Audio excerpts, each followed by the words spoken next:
There's just my other one. Prints your quotas. Oh, not printer rolls. Or is she just watching? I don't even know. who's watching. Okay. Yeah. Okay. Yeah.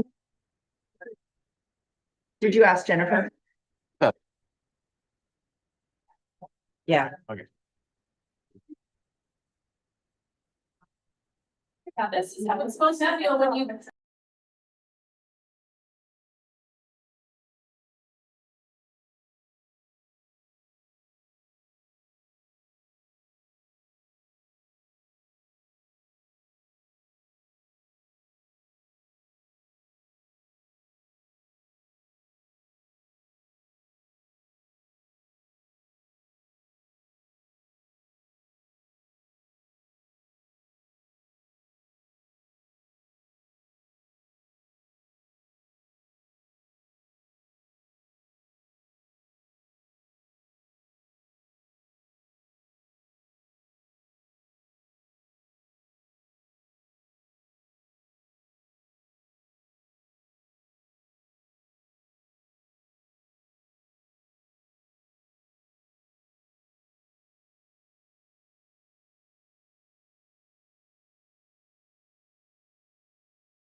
Yeah, yeah.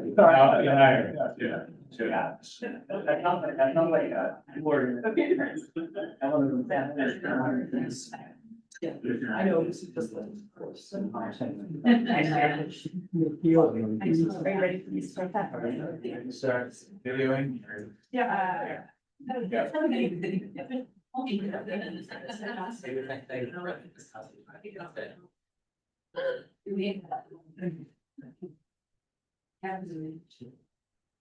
Okay, so thanks for being here.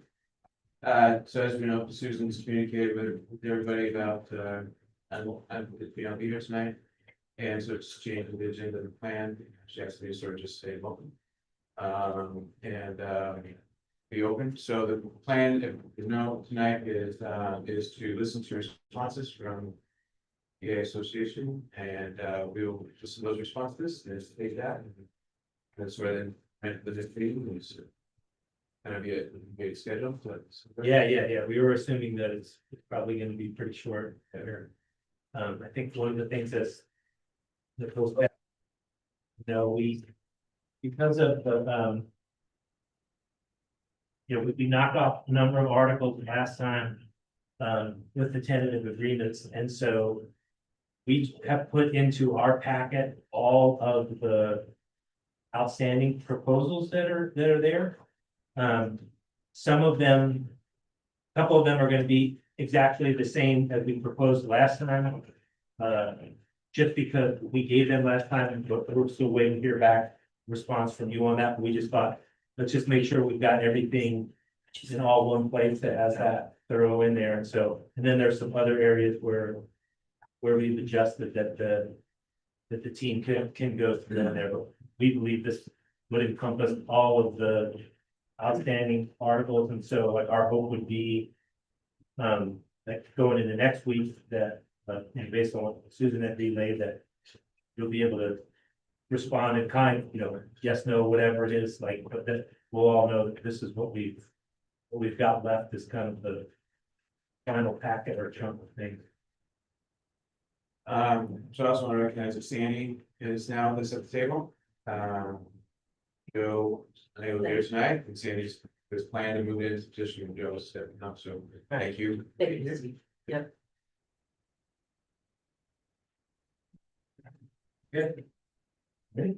Yeah, so, like Jason said, we, left everything in that's lesson than TA. Article 12, is the first one that we're gonna look at, and this one we gave to the district, and so we're just waiting for a response on this one.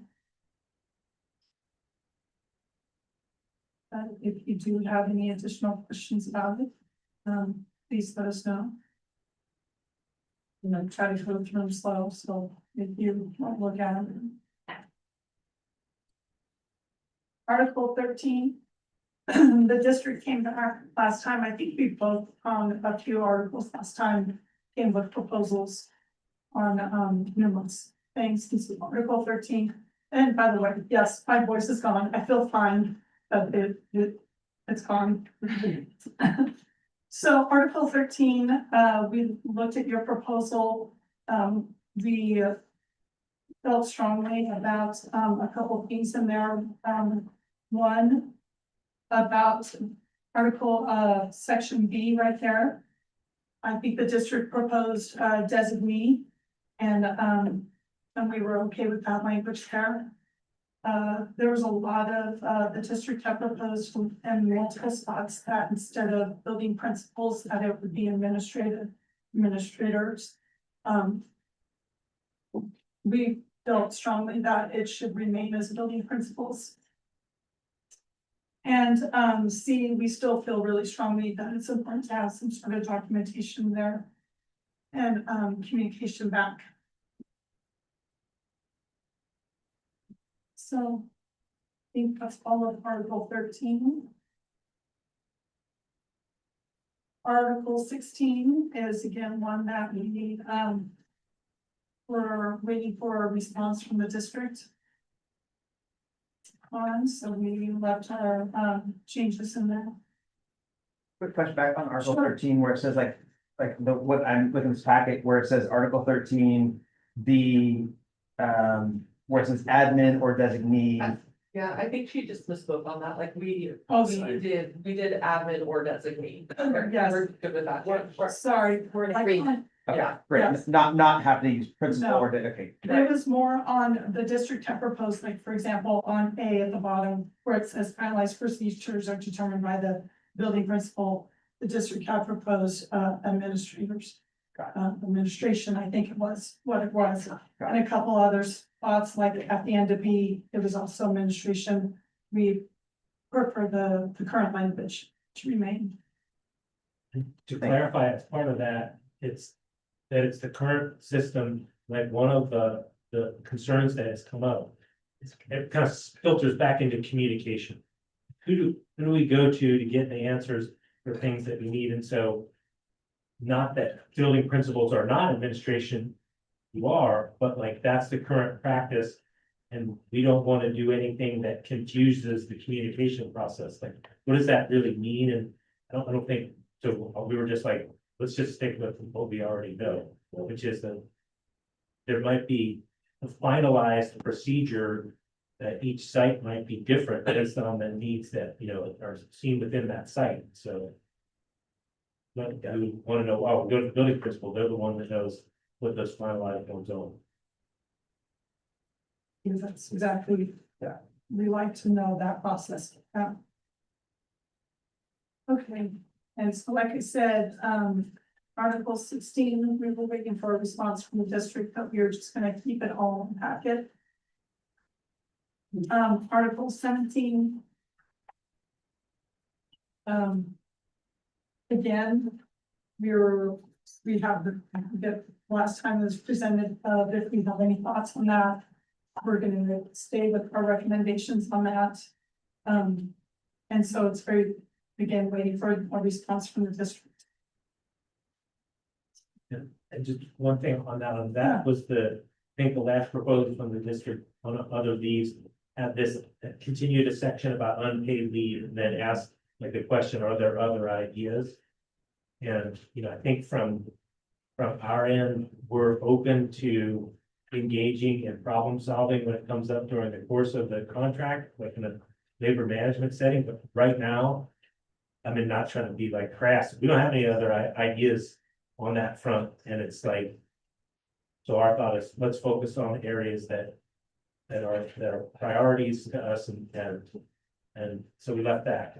Yeah. That's part of that. It's not that we don't wanna, aren't willing to talk about those issues if they come up, but like, we don't have anything, we're not really sure what to do about that, so. So we are just noticing that every change we've made from here on out was not recorded in our paperwork. So I will go through and, I am sorry about that. It literally moved one laptop from one point to point A to point B, and it decided not to save any of the changes.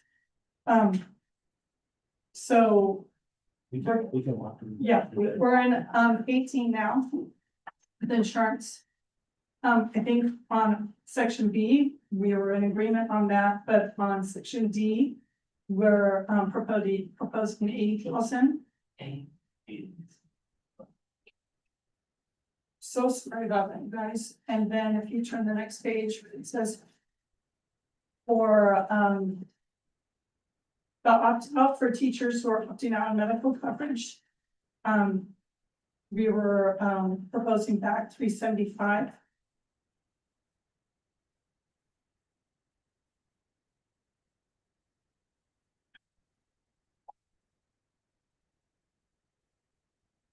If you go down to compensation, again, the changes weren't carried over here. We're proposing, and I'll say, yeah, before, Last week or. I think it was last week. The district had for, L on Article 18. Struck the end of the sentence, and I see you guys, did you strike that and it just over, or I did you don't not. want it to? we did not strike that. Okay. Which one are you talking about? No, Section L, we had Long-term. proposed striking the up to the level of the insurance cap. Long-term.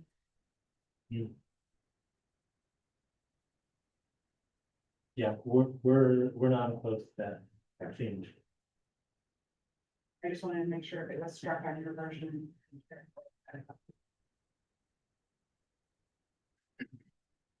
Right. Okay, Yeah, so that was,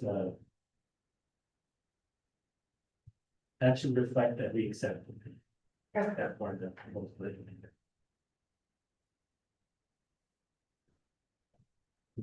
Closing from there Tuesday.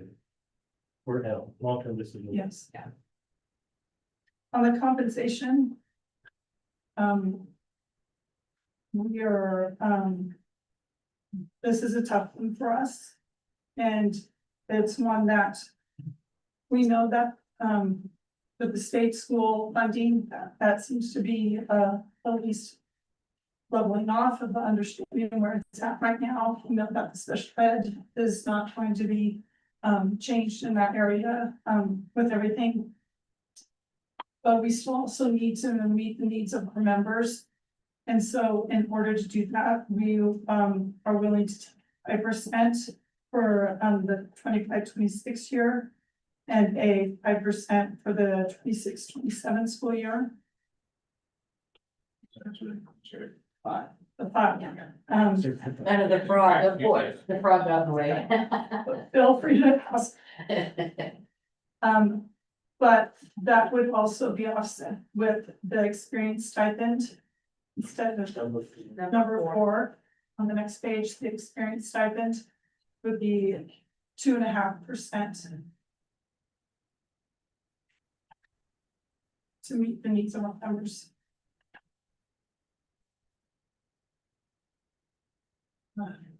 So bummed about these changes being stayed here. It's gonna be fine here, but there's another article that's gonna be a little bit challenging. Also.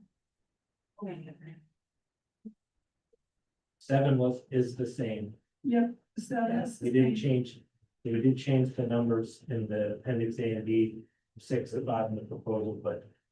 When we left the, on the. Athletics and activities last time, there was some discussion, I think with the district that about, is this enough? So we left that alone with the original, so that should still be 6. With it to bring.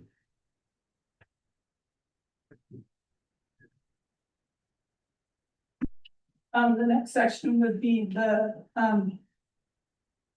about the advancement for any licensed member that completes the necessary credits to move, over on the column.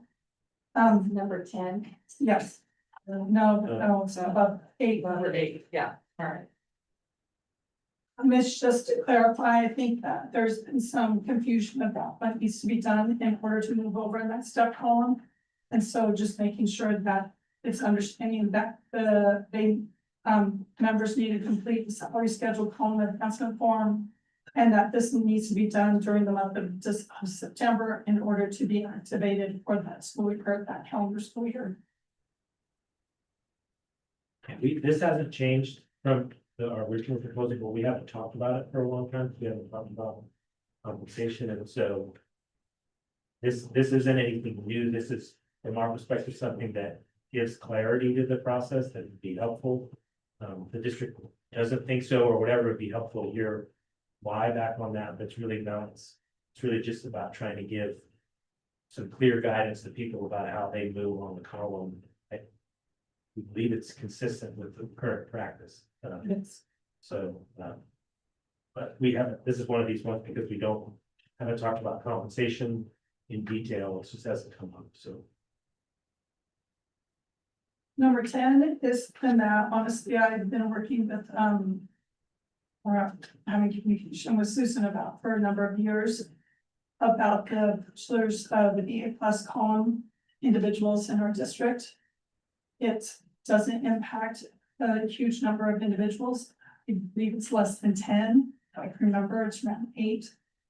And this is where we're missing some documentation here. We would be willing to possibly even put a special MOU in that those individuals would just be only the current individuals in the district would be impacted by this. And that can be addressed with the special MOU and then taken out of the contract language.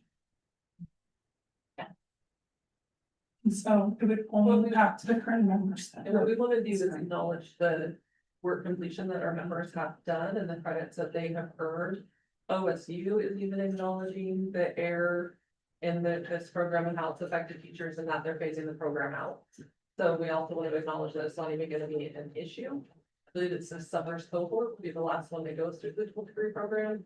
So we feel like if we can just take care of those members that we already have hired and pay them according to the credits and the education that they have, that would be great. So this number 10 has an asterisk next to it, what we would currently propose, which is we wanted to let you know officially that we would be willing to consider just taking it out of the contract, but addressing it separately for those individuals that you're willing to consider. And then the program is going away to not have it wouldn't impact any new hires after that. I'm just curious, is dual degree something that's still common in other universities, Western, are they is it kind of a trend going away everywhere, or is it just an OSU change? I think it's a trend it's going away. More I think master's level. And the individuals that we're talking about are the OSU individuals that have been impacted by this. That feed directly into our community and our schools.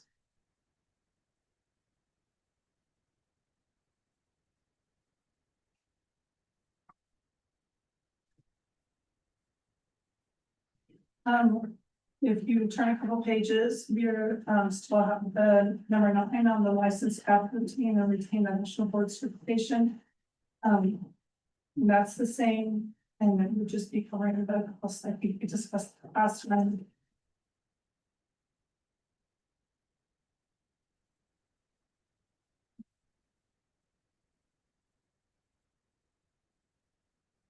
Number 20 is also one that we presented last time to the district, and so we were waiting to hear a response from that one.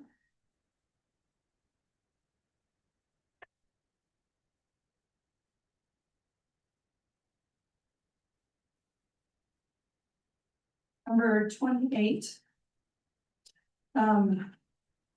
Give me a second with, because I do believe, We changed a lot of the. oh, it is, this one is going to show up correctly, okay. It is building level. Oh, apparently only insurance and compensation was one. Oh, thank goodness, okay, we're good then, okay.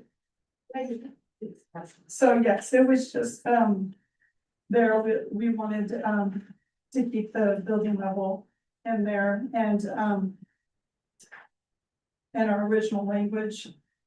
I think, the district last time proposed language, regarding that, it would be a voluntary position of those individuals would be there on a voluntary basis.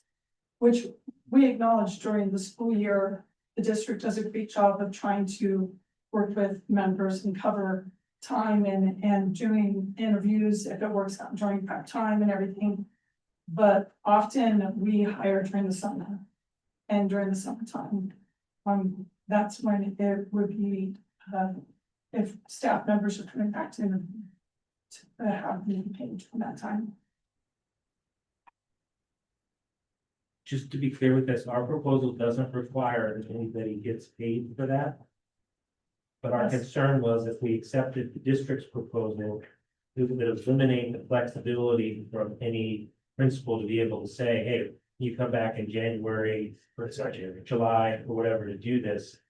And maybe be able to offer some sort of compensation for that. And so we're not seeking that as any part of this. We kept our language the same. That was never necessarily an intent, but it was a concern with us, the way that the district's response to us was written back, that it would make it so that it could never happen. And that seems to be maybe the limiting flexibility that might be helpful in particularly from our end, we're thinking about like summer months. You need somebody to come back in. You need an enticement or whatever. Why limit that? So that's the reason. It's not seeking to gain that No. right all the time. No. There was also just, if you turn to the next page, just some fading of language to the licensed employee and that.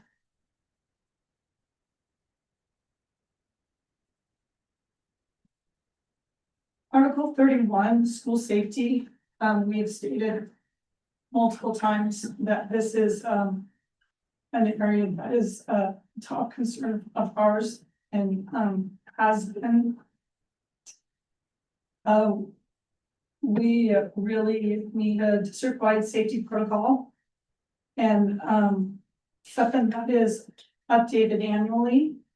And that the information is then shared with staff. And that the information, if it's ever changed or updated, that it again gets shared with staff. That we understand that this is something that needs to be developed.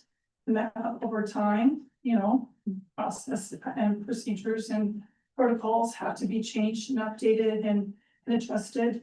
And we want to work with the district on this. I think it's both in the district's, you know, interest, it's in the staff's interest, definitely is in our students' interest.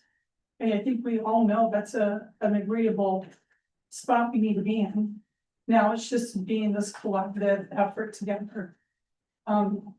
We want to feel strongly that the district has got our backs and has the students' backs, and this communication process is going both ways. And so the bottom line is that it needs to be created. It needs to be done annually to look at, not just tucked away and put on a shelf. And anytime it's updated or changed, it's immediately notified to all staff that the process has been changed and updated. We need an active safety committee at all schools. And we are not talking about fire drills. That is being done with facilities. We are talking about safety of students and staff. We try to make it as easy as possible to understand what we're looking for.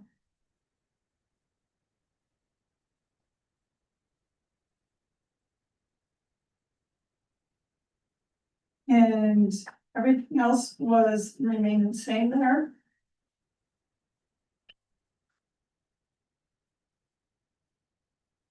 So then we, wanted to come back to facilities, the new article. And I'm going to let the teams about this. We did take out some things that Susan mentioned. The 99% uptime, for instance, in A came out. But we still remain very concerned that we have everything that we need to do the job that we're tasked with. Everything from personal laptops and peripheral devices working, those things are obviously still there. And we still believe that they need to be there.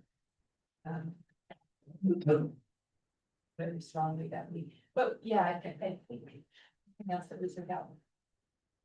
Everything else is in there, yeah. And one thing that we had a teacher point out is that whether the district is paying for it or not, you're still getting 99% uptime, but it's on our data plans or the data plans of students who share their hotspots. So, Wi-Fi obviously still remains a concern as everything becomes more and more reliant on technology. There's no way for us to predict when things are or aren't gonna work, and you try to have a backup plan. But having a backup plan for every single lesson you teach is very challenging.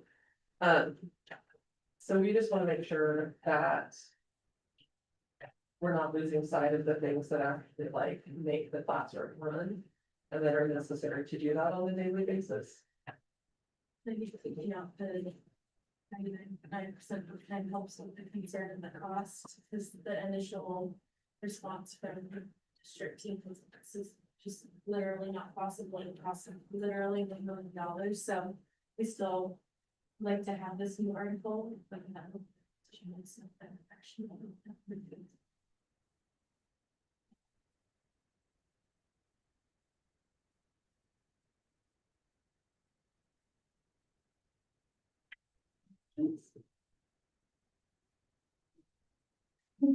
Yeah, take your time, because you haven't seen this one for a while. So just like on technology number B, like where it says like peripheral, like and it includes, and I think this is hard sometimes when, like, you know, as technology change over time, goes with us from the overhead days to then this document camera and a projector and having to, so when it said like a scanner, you know, or like specifically listing ones, says including but not limited to, so is that, so you're suggesting that every classroom teacher needs a scanner? I think that's like an Elmo. Right, yeah. We talked a lot about this at our team meeting, but like the new teacher Chromebooks that we're all getting, they don't even have DVD access. And we go, a lot of us use like a book and then we show the video afterwards and we compare the two or whatever. And so there's concerns that we have something that works with new technology as it gets updated, that there's workarounds or go-arounds. Right. each teacher doesn't need their own scanner. Right. A scanner and phone. But it has to be Right. a You have a scanner. checkout or So some of these things some are sort of, like looking at this, like there's some things that are building level. Right. Like a copy machine that can scan and sitting, and then what's the cost, okay, that's clarity.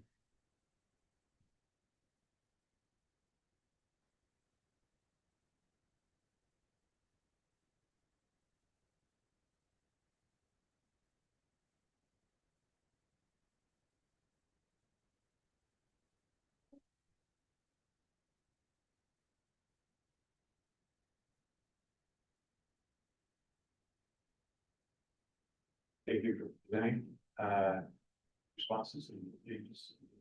Obviously, there's things that we have talked about, who's there. Access. Is there anything else? Share tonight? Expecting a short meeting. can I ask one question?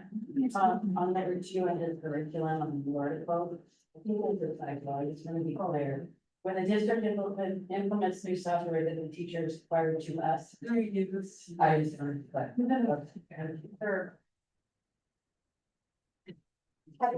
Yeah, that's Wait, fine, yeah, I that's- just, we didn't have a document. That's fine, I just want. There's a few. So I think on the schedule, we're scheduled for next Tuesday. At PES, is on schedule, is that still accurate? I believe that's, Yes. You got money for work. 4:30 elementary school library. yes.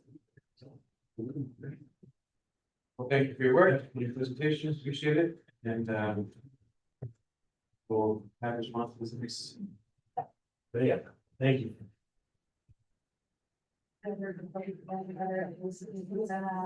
It's the school year, this is back, Yeah, probably.